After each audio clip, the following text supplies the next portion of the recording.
ሐና ስትናገር እንደዚህ አለች፣ አትታበዩ አለች። በኩራትም አትናገሩ እግዚአብሔር አዋቂ ነውና እግዚአብሔር ልብን ይመዝናል አለች። አትታበዩ። የምትታበዩ ሰዎች ዛሬ ላይ ያላችሁ አትታበዩ።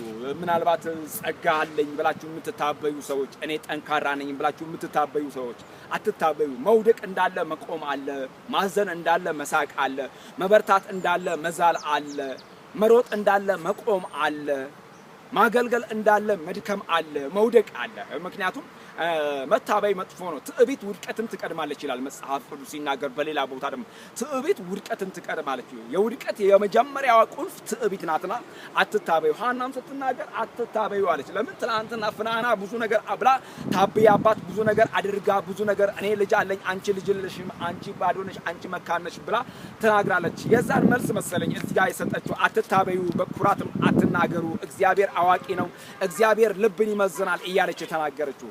ወዳጆቼ ወንድሞቼ አንድ ነገር ልበላችሁ፣ ዛሬም አትታበዩ። እግዚአብሔር አምላክ እንደሚለው እናንተም ታላቅ ነገር ለመሆን፣ ታላቅ ሰው ለመሆን፣ ታላቅ ነገር ለማድረግም አትታበዩ። እግዚአብሔር አዋቂ ነው፣ እግዚአብሔር ልብን ይመዝናል፣ እግዚአብሔር መልካም የሆነ ነገር ያደርጋል። ስለዚህ በታበያችሁ ቁጥር በረከታችሁን ትበላላችሁ፣ በታበያችሁ ቁጥር ህይወታችሁን ትበላላችሁ፣ በታበያችሁ ቁጥር ጊዜያችሁን ትበላላችሁ፣ በታበያችሁ ቁጥር ወይም በጓደኞቻችሁ፣ በወንድሞቻችሁ ላይ፣ በወዳጆቻችሁ ላይ የራሳችሁ በሆነ ላይ የትዕቢትን ቃል ባወራችሁ ቁጥር ወደ ውድቀት ትቀድማላችሁና እኔም እናንተም ሁላችንም እንዳንታበይ ለእግዚአብሔር ቃል ደግሞ ታማኝ እንድንሆን የሰራዊት ጌታ እግዚአብሔር ይርዳን። አምላኬ እንደባለ ጠግነቱ በክብር በክርስቶስ ኢየሱስ የሚያስፈልገን ሁሉ ይሙላብን።